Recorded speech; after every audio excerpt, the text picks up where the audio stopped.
Dance करते हुए, उस समय वो कहते हैं कि बच्चों को बिल्कुल फ़ैन ऑफ हो जाते थे, पानी नहीं पीना होता था, तो लगातार 1 घंटा 2 घंटा तक क्लास चलती थी। उसके बाद उनको पानी और ये पंखा मिलता था।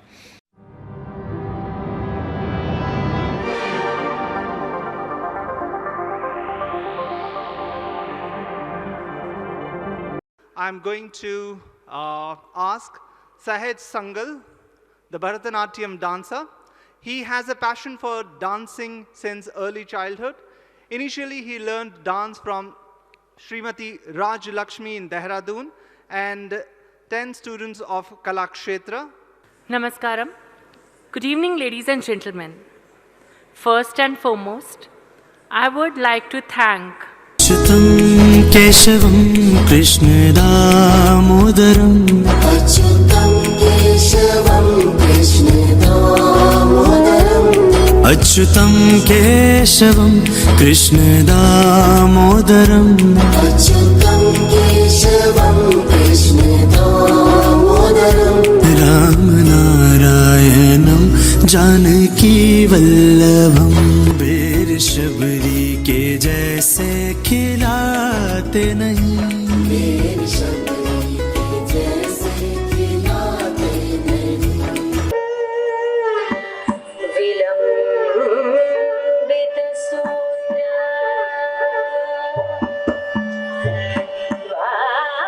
वामन रूपा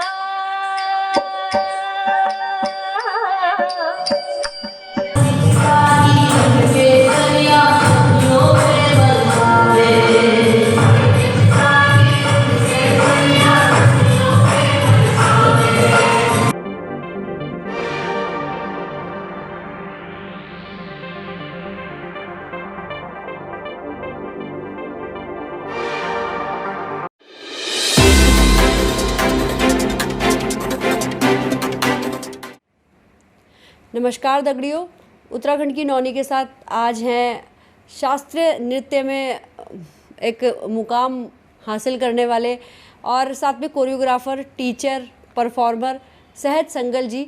सहज जी, आपका और आपकी दादी का सबसे पहले उत्तराखंड की नौनी प्लेटफॉर्म पे बहुत बहुत स्वागत है। थैंक यू, नमस्कारम। नमस्कार, थैंक यू। तो हम शुरुआत करते हैं सहज जी की दादी जी से कि आखिर शास्त्रीय नृत्य की ओर सहज जी कैसे पहुँचे। दादी प्लीज़ कुछ एक्सपीरियंस शेयर करेंगी। एक्चुअली बचपन से ही हमने देखा कि इसको डांस में बहुत ही रुचि थी, बल्कि कई बार हमारे फैमिली फंक्शंस होते थे तो हम देखते थे, बड़े ध्यान से देखता था सबको, और जैसे ही एक डांस ख़त्म होता था तो वहाँ पे आके अपने आप डांस करने लगता था। लेकिन हमने उसको बहुत ज़्यादा अहमियत नहीं दी। फिर जैसे जैसे बड़ा हुआ तो 10th के बाद, 12th के बाद तो हमने इसके लिए सोचा कि अब क्या करियर होना चाहिए। तो कई चीज़ों में हमने इसको कोशिश की कि जाए, कुछ होटल मैनेजमेंट में भी रहा ये कुछ दिन, 6-8 महीने, लेकिन इसको बिल्कुल भी इंटरेस्ट नहीं था। और भी फिर सिविल सर्विसेज के लिए भी हमने इसने कोचिंग ली, लेकिन उसमें भी इसका इंटरेस्ट नहीं था। और डांस में इसकी बहुत ज़्यादा रुचि थी। फिर हमने जब इतना देखा तो पहले हमने इसको यहाँ पर ये जो कौन सा विद्यालय है संगीत का, भातखंडे, वहाँ पर भेजा। और इसको हमने कथक डांस के लिए सोचा कि क्योंकि वहाँ पर भरतनाट्यम नहीं है, तो कथक वहाँ पे वो 1 महीने रहा, लेकिन कथक में इसका इंटरेस्ट नहीं था और ये चाह रहा था मुझे भरतनाट्यम ही करना है। तो फिर यहाँ पे भरतनाट्यम की टीचर हैं राज लक्ष्मी, जो कि ये वेलहम गर्ल्स स्कूल में she is the teacher, and उन्होंने वहाँ से कला क्षेत्र चेन्नई से ग्रेजुएशन किया। तो फिर हमने इसको वहीं पे हम ले गए और वहाँ पे इसने डांस सीखना शुरू किया। तो वो भी इससे बहुत खुश थी और वहाँ पे लगभग 1-1.5 साल इसने सीखा। और जब उन्होंने देखा कि ये बहुत अच्छा फास्ट प्रोग्रेस कर रहा है, तो उन्हीं का ये सुझाव था कि इसको हम चेन्नई ले जाएं और कला क्षेत्र में इसका एडमिशन कराएं, क्योंकि चेन्नई जो है वो तो गढ़ बताते हैं, हब है भरतनाट्यम का। तो दैट इज़ इट। तो सहज जी कहाँ कहाँ परफॉर्मेंस दे चुके हैं आप अब तक? मैंने गुवाहाटी में रामायण का कोर्स किया था, मतलब रामायण में मैंने पार्ट लिया था, जैसे जटायु का, दशरथ का। फिर उसके बाद देहरादून में आकर मैंने गवर्नर्स जो हाउस है वहाँ पे मैंने अपने परफॉर्मेंसेस दिए। उसके बाद धीरे धीरे फिर मैंने दिल्ली की तरफ मेरा प्रस्ताव रहा, तो फिर मैंने दिल्ली में अपना प्रोग्राम दिया, जैसे कि विज्ञान भवन, राजभवन, वहाँ पे मैंने अपने प्रोग्राम्स दिए। फिर धीरे धीरे अपने और फेमस होते चले गए, तो फिर यहाँ पे मैंने डांस ड्रामा के ऊपर सोचा कि हर एक स्कूल में रामायण महाभारत दिखाते हैं, लेकिन मेरा जो माइथोलॉजिकल बेसिस था वो था शिव विवाह, गंगा प्रदूषण इत्यादि। उसके ऊपर अभी भी वर्क चल रहा है। बाकी जब भी मौका मिलेगा आपको ज़रूर बताएंगे। और प्रोग्राम्स रही तो आज मतलब इतना मेरा स्तर हो गया है कि मैं हर जगह पर लोग मुझे इनवाइट करते हैं और मेरे को परफॉर्मेंस के लिए, प्रोग्राम्स के लिए बोलते हैं कि आप आइए और प्रोग्राम कीजिए। जी। कोई एकेडमी भी आप रन कर रहे हैं? हाँ जी, नटराज डांस एकेडमी है जो नेहरू कॉलोनी में है। वहाँ पर तो भरतनाट्यम के साथ साथ और भी जैसे फोक डांसेस, जैसे गुजराती, गढ़वाली, राजस्थानी इत्यादि। फिर फ्यूजन, आजकल जैसे फ्यूजन का बहुत ज़्यादा है, तो वहाँ पे भी चल रहा है मेरा। जी। आपको क्या लगता है, मतलब इस क्षेत्र को अब कितना अच्छा माना जाने लगा है? क्योंकि हाँ, बचपन से अगर घर में देखा जाए या आप लोगों के टाइम से तो कहा जाता था भाई ऑफिसर बनो, ये तैयारी करो, पढ़ाई करो, डांस में कुछ नहीं रखा है, फालतू की चीज़ें। तो पहले दादी जी से पूछेंगे कि अब कितना चेंज आया इन सब में? हमने तो यही देखा कि डांस करके इसको जो खुशी अंदर से मिलती है, एक तरह का जुनून, कई बार तो वो एकदम जब शुरू करता है डांस करना तो बुरी तरह से पसीने में नहा जाता है, और लेकिन डांस करता ही रहता है। और इसके जो टीचर थे वहाँ पे चेन्नई में, जिसके बारे में तुमने बताया, तो ये शांता धनंजयन एंड श्री वी.पी. धनंजयन दोनों ही पद्म भूषण अवॉर्डीज़ हैं, और उन्होंने तो इसको बिल्कुल अपने बच्चे की तरह से माना। और भरत कलांजलि था उनका इंस्टीट्यूट, अभी भी रन करता है। बहुत इतना हार्ड टास्क मास्टर थे, इतनी मेहनत करवाते थे, क्योंकि चेन्नई तो गर्मी आप जानते हैं बुरी है, पसीने में इंसान नहा जाता है। फिर डांस करते हुए उस समय वो कहते हैं कि बच्चों को बिल्कुल फ़ैन ऑफ हो जाते थे, पानी नहीं पीना होता था, तो लगातार 1 घंटा 2 घंटा तक क्लास चलती थी। उसके बाद उनको पानी और ये पंखा मिलता था। तो बहुत ही इसकी रफ़ एंड टफ़ ट्रेनिंग वहाँ पे हुई। उसी का थोड़ा है कि भाई आज ये अच्छा डांस कर रहा है। और देहरादून में तो मेरे ख़्याल में बहुत सारे प्लेटफॉर्म्स पे ये डांस कर चुका है, और जहाँ भी करता है तो लोग इसको बहुत अप्रिशिएट करते हैं और बहुत पसंद करते हैं। ये सब उन्हीं सब जो देखने वाले हैं उन्हीं का प्रताप है। हम तो उन्हीं को कहेंगे थैंक्स, क्योंकि एक आर्टिस्ट को क्या चाहिए, यही कि हाँ कि बस लोग उसको पसंद करें। तो वही हमारी तो रहती है कि तो वही, अब आपसे भी वही सवाल है कि जब पेरेंट्स का एक सपना होता है कि हमारा बच्चा पढ़ लिख के कोई सरकारी लाइन में जाए, कोई ऐसी जॉब करे, तो आपके लिए कितना टफ था अपनी लाइन को थोड़ा अलग तरीके से चूज़ करना? बिल्कुल, मेरे लिए बहुत ज़्यादा टफ रहा, क्योंकि एक तो बनियों का लड़का, और ऊपर से एक तो हम लोग कहते हैं कि मनी माइंडेड होते हैं बनिए, ऊपर से करियर की लाइन चेंज हो जाना, वो भी डांसर। ऑब्वियसली कुछ फैमिलीज़ तो बहुत नेगेटिव रहती है, उनकी सोच कि अरे ये क्या हो गया, क्योंकि इस कास्ट में कहते हैं कि डांसर होना मतलब कि oh my God what is this.